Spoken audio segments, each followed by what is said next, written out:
we looked at it from a reactor lifetime perspective, and were able to determine through periodic gauging that that was not becoming an issue through the lifetime of the plant. I'd like to make one comment on specifically on the grid gauging. We did that grid gauging for a number of years, I think around 10 to 12 years by the time we were done. And it was anticipated that these gauges would be, as the grids swelled due to neutron fluids, that these gauges would get harder and harder to pull out. What we saw in the data was essentially that the spaces where these were tight, and where they were a little higher forces, were the same when we started as when they ended. In essence, our grid gauging didn't identify any evidence of actual swelling.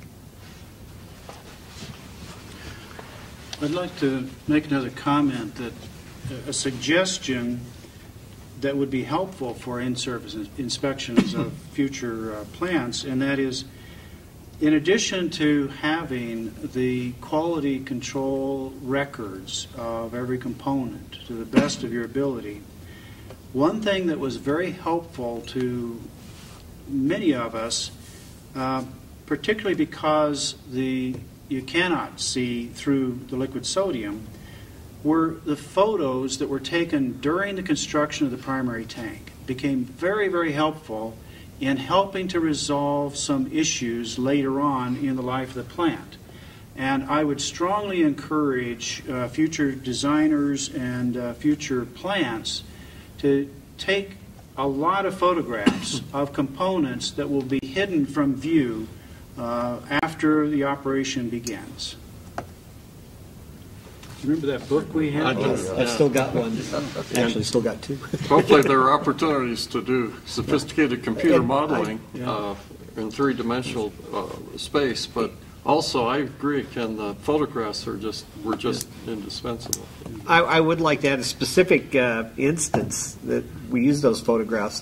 When I was developing the system to drain the reactor, there was really no way to tell exactly where to put the drain system based on drawings, because things had been installed where they would fit.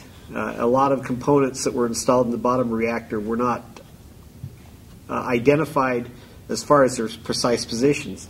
It was invaluable to be able to pull up pictures of construction and be able to look at a particular location, identify that location, identify exactly what was there. I would like to go back and make a couple of comments about how to deal with components in sodium where you can't see. And one of the biggest challenges for these systems is fuel handling.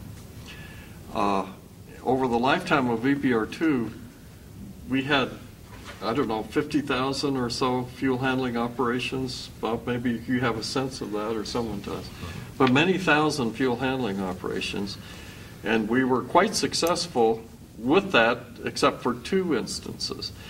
The reason for that success I find really quite interesting, and it was confirmed, I think, in our recovery from first the dropped assembly, and then in another case where we had actually not fully seated an assembly in a storage basket and had bent it during operations subsequently. And that was that probably one of the most valuable tools for dealing with movement of material and components under sodium was manual feel.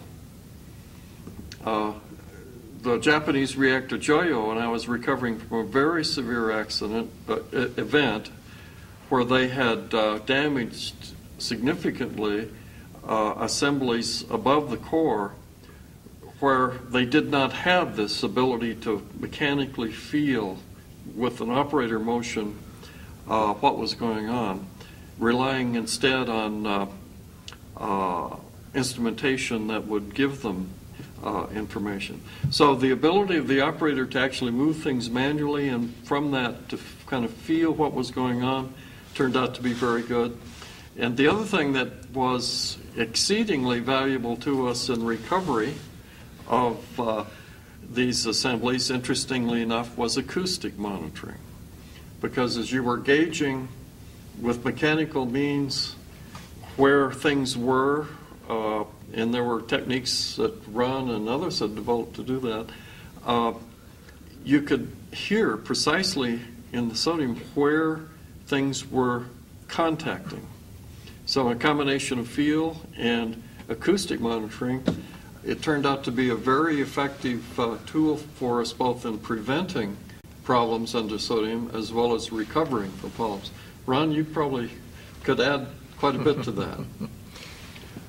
Just a couple of comments on that.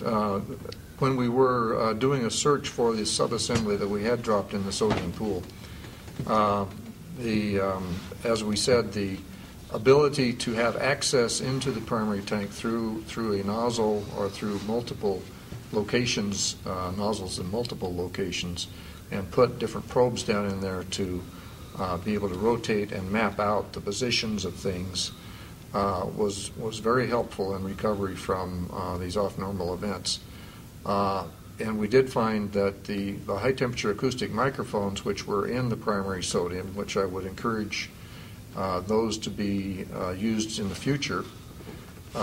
They were initially put in as a test to test the ability of the microphone to function in a high-temperature sodium environment, and we subsequently were able to use those effectively. Where you could actually, they were so sensitive you could hear the touch of the probe against the object you were searching for before you could actually feel it.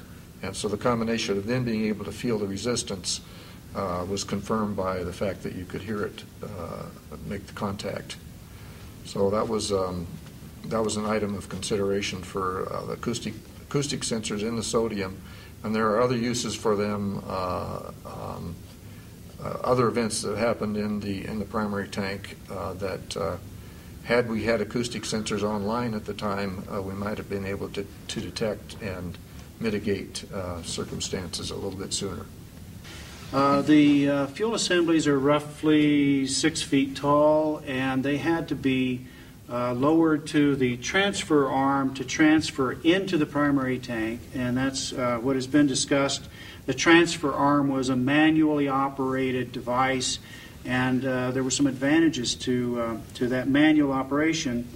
But the problem that we encountered that the original designers didn't anticipate was that in order to lower the fuel assembly into the primary tank, you are actually going through an interface between a heated cover gas and the hot primary sodium. Well, despite the temperature of the heated cover gas, the components that went into that primary sodium would still see a higher thermal temperature, and as metallic components, they would expand with that temperature.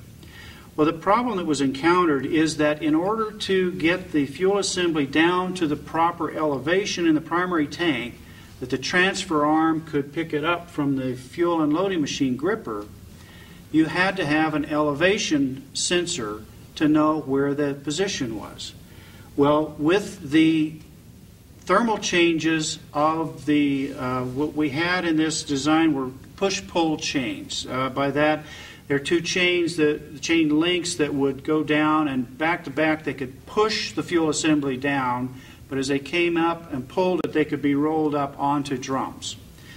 Well, there were two problems encountered there. One, as I just described, is thermally, the chains would elongate as they hit the primary sodium. And so the elevation sensor at the top of the thumb was registering based on the rotation of these drum axles. So they were insensitive to any kind of thermal changes of the actual push-pull chain. And so it took a lot of manipulations to try to figure out how to compensate for that elevation difference, because I don't remember the exact amount, but being off by even 1/4 of an inch could mean the difference between successfully grabbing or the subassembly or not. The other part of that was with these push-pull chains, because the length was approximately, I believe, about 30 feet length between the bottom and the top positions. Over time, these links, even though they were